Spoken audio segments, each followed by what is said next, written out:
নমস্কার বন্ধুরা, দীপাস কিচেনে আপনাদের সবাইকে স্বাগত। আজকে আমি মূলোর ঝাল করব, সেটাই আপনাদের সাথে শেয়ার করব। তো চলুন আমি মূলোর ঝালটা কিভাবে করি দেখে নিই। এটা সাদা মূলো ছিল, ঠিক আছে? আমি সাদা মূলোটা নিয়েই রান্না করব। এটাকে এখন আমি নেড়ে ভালো করে নুন দিয়ে দেবো, একটু স্বাদ অনুযায়ী একটু নুন দিয়ে দিলাম। এটা পুরো আলু ভাজার মতো করে আমি ভেজে নেব এটাকে। আর এটাকে আমার রান্না করতে কী কী লাগবে আমি সেটা দেখিয়ে দিচ্ছি আপনাদেরকে। এই ধনে পাতাটা আমার লাগবে, আর এই কাঁচা লঙ্কাটা লাগবে। 2 প্যাকেট সর্ষে আমি ভিজিয়ে নেব, গুঁড়ো সর্ষে। দেখুন আমি 2 প্যাকেট সর্ষে ঢেলে নিলাম এটার মধ্যে। এবার আমি জল দিয়ে দেবো এটার মধ্যে, একটু নুন দিয়ে দেবো, একটু হলুদ দিয়ে দেবো।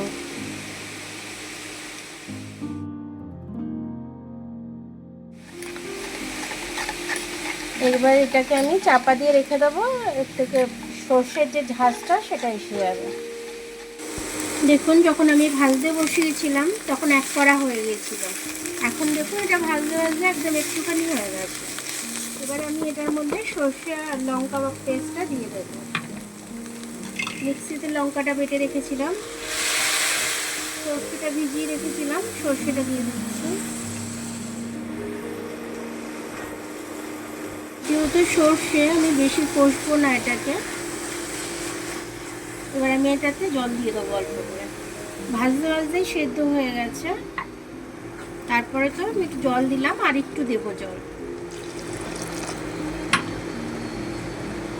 আর জল দেব না, এতেই সেদ্ধ হয়ে যাবে। ধিমি আঁচ করে দেবো। মূলের ঝালের জলটা শুকিয়ে গেছে, এবার আমি এর মধ্যে একটু চিনি দিয়ে দেবো, একটু স্বাদ অনুযায়ী চিনি দিয়ে দিলাম। ধনে পাতাটা কেটে রেখেছিলাম, ধুয়ে রেখেছিলাম, এটা দিয়ে দিলাম আমি।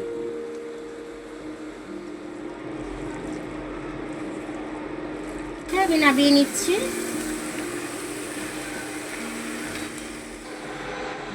দেখুন আমার মূলোর ঝালটা এরকমভাবে আপনারা করে খেয়ে নেবেন।